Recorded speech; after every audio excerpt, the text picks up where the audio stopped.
Facebook ads are a fantastic way to promote your music on Spotify or on website or your mailing list, etc.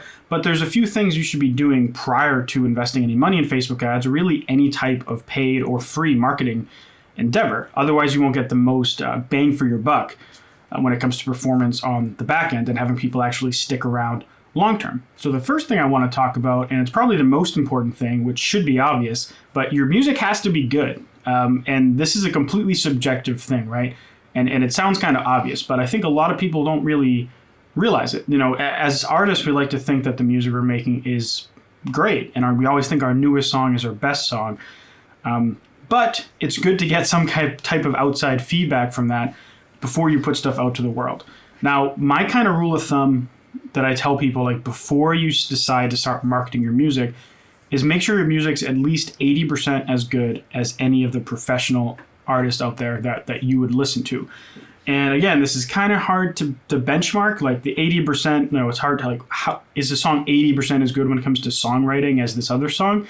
That's kind of impossible to tell. So I would say focus on production value, like recording quality, stuff like that, because that's a little bit more quantifiable. Like you can tell when you listen to a song, does it sound as polished in comparison to this professional stuff you're hearing on the radio, Spotify editorial playlist, stuff that's being recommended algorithmically to you.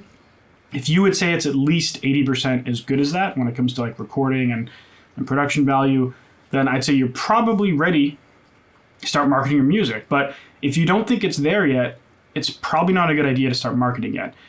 There is something to be said for growing your audience at the same time you're improving over the years. I mean, that's kind of what I did on YouTube, right? If you look back in my YouTube history, you'll see a bunch of very bad quality videos, and then they get slowly and slowly better over time. And I think people like that journey. And the same thing can apply to your music and your social media. But when you're talking about investing money into your advertising, you're going to be seen by a lot of people, and first impressions do matter. So I would say you can do things organically and free side social media if you're not there yet. But I wouldn't invest your money into it unless you're at least at that 80% threshold I just mentioned. So the second big thing to focus on before you actually start paying for marketing is you should have a good idea of who your audience is and what your branding is. So break that up into two categories. The audience side first, you should have a pretty good idea of what's your genre, what's your subgenres, what artists out there that are large, those fans be into your music as well. So you need to have a good idea of people that are potential fans of your music. Who do they listen to? What are their favorite genres? I would even go as far as to think of on average, what age will it be? Do they tend to lean towards being more female, male? What percentage of each category? Think about what websites they hang out on. Think about what YouTube channels they watch. Think about how they spend their free time. Do they go to concerts? Do they not? What kind of venues would they be more likely to see a concert at? Think about the overall experience. And I would also recommend going on some of these artists' social media profiles and seeing, what is their branding? What kind of graphics do they use? What kind of font do they use? What do their logos look like? How do they talk to their fans? And kind of just spy on all these different artists that you kind of identified as your potential fans would like.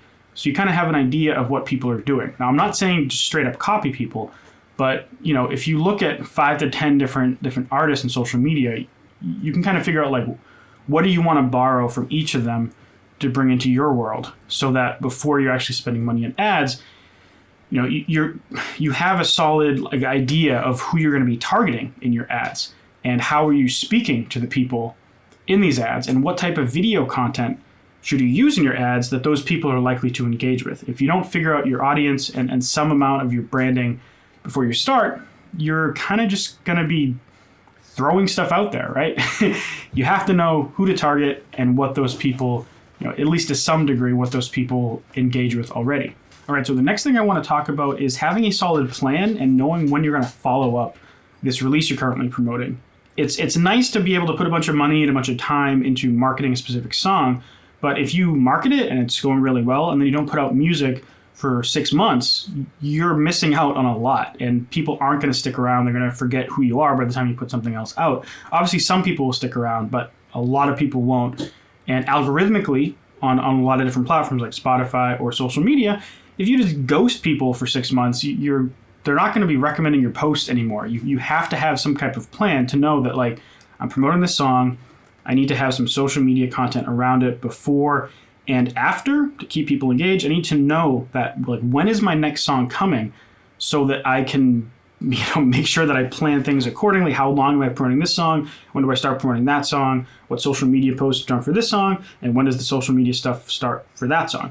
If you don't do that, your kind of growth will shoot up, and it'll peak, and it'll start going down, and then it's going to keep going down until you start doing more stuff.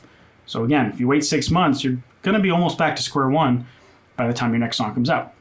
So don't do that. I've seen a lot of people who, for example, if they release an album for their very first release, they promote this album for a week, and they kind of just disappear for a year and a half, and then they upload another album.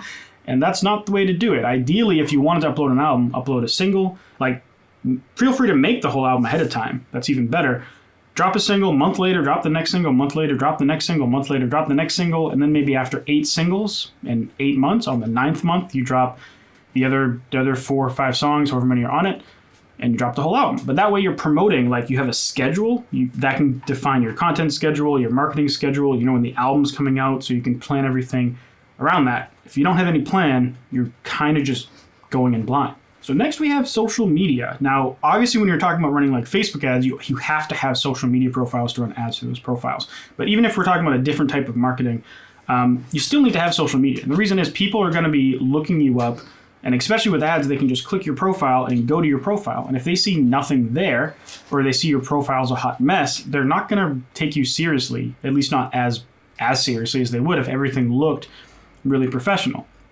So, of course, the first step to this, making your social media profiles, making an Instagram, making a Facebook page, those are essentially required. But if there's other platforms you think are worth getting on based on your audience research up front, maybe a lot of people in this niche hang out on Twitter, maybe TikTok. Maybe if you're doing very younger stuff, TikTok's probably the way to go. Pretty much for everyone, TikTok's the way to go right now in 2022. But think about, try to figure out what platforms people are on and make social media profiles on there. And that'll also help you dictate which platforms you should focus on the most. When you're running ads, a lot of it's going to be on Facebook. So you have to at least keep your Facebook page up to date. Your Instagram profile, you have to at least keep things up to date. But I would recommend having more content on there as well. You don't have to do daily posting, but at least once a week, a few times a week, get content on your Instagram, because there still is a lot of organic growth that can happen on Instagram, specifically with Instagram Reels. But you want it to be when people click on your advertisements, or they click on the profile picture that's shown in your ad, you want them to feel like there's something going on. And because a lot of people will follow you, and if you don't post for 6 months, or you don't post for a month, when you post again later, they might be like, who is this? And then they'll just unfollow you. So you're going to be missing out on a lot of people if you don't do this. Now, another side effect of this is that you should have good images on your profile. So, if you have to do a photo shoot, that's cool. Hire a photographer, or get a friend that has a good camera, or use your phone and just have some great lighting so that your images match across your social media platforms and they look good, or at least presentable in your niche, right? Every niche will have its own standard of what good is. And you also want to try to make your names cohesive, so it's obvious it's you on all these social media platforms. So all the links are generally the same if that's possible. And you also want to have you want to link to all of your stuff. You don't want people to just go to your social media. Ideally, you should have links on your platforms. Now with Facebook, this is easy because every time you do a post, you can just put a link in the post. But on Instagram, you're going to be using something called a link in bio, because you only get one link, the one link that you put in your bio. Same with TikTok. Twitter also has a link in bio, but you can also put links inside of individual posts. But on Instagram and TikTok, you can't. So what I use for this, and this is actually the sponsor of this video, is something called Koji. It's kind of like a link in bio, but they have a bunch of other features. Now, even though Koji is sponsoring this video, Koji is free. You'll never pay them like a monthly or yearly subscription cost. To use it as a link in bio, you never pay anything. But the cool thing with it is you can include a bunch of fancy apps, they call them, to do some more advanced functionality. So first, a lot of these links I have in here are just standard links. So I can click on this listen to over, and I'm linking to a landing page where people can hear my song. And there's a lot of different ways to do this, like my Spotify music. I have a Spotify playlist embedded directly in here that people can listen to. And another thing you can do, though, is you can set up a tip jar. and people can literally send me money right through this and leave a note.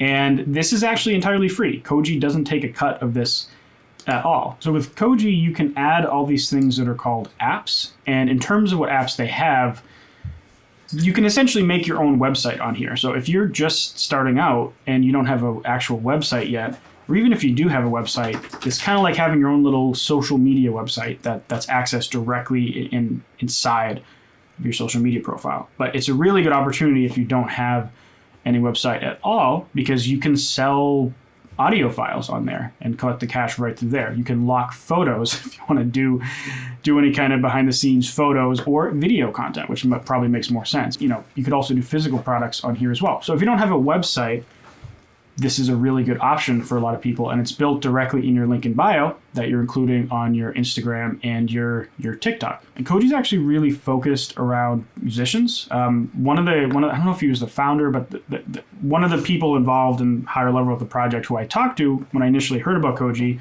has a lot of credits doing on music production. They have a big focus on musicians in particular. You can do Ask Me Anything, where people can send you a video question and you can answer it. And there's also ways to monetize that. So you can say you can send me $5 and send me a video and I'll answer your question. Photo guestbook, people can drop photos. Let's say you play a lot of concerts, you can encourage people while you're performing, go to our Instagram, click our link, and upload your photo guestbook from pictures that you took tonight at the concert. And that would be a super cool way to engage your audience. And also there's a built-in giveaway tool.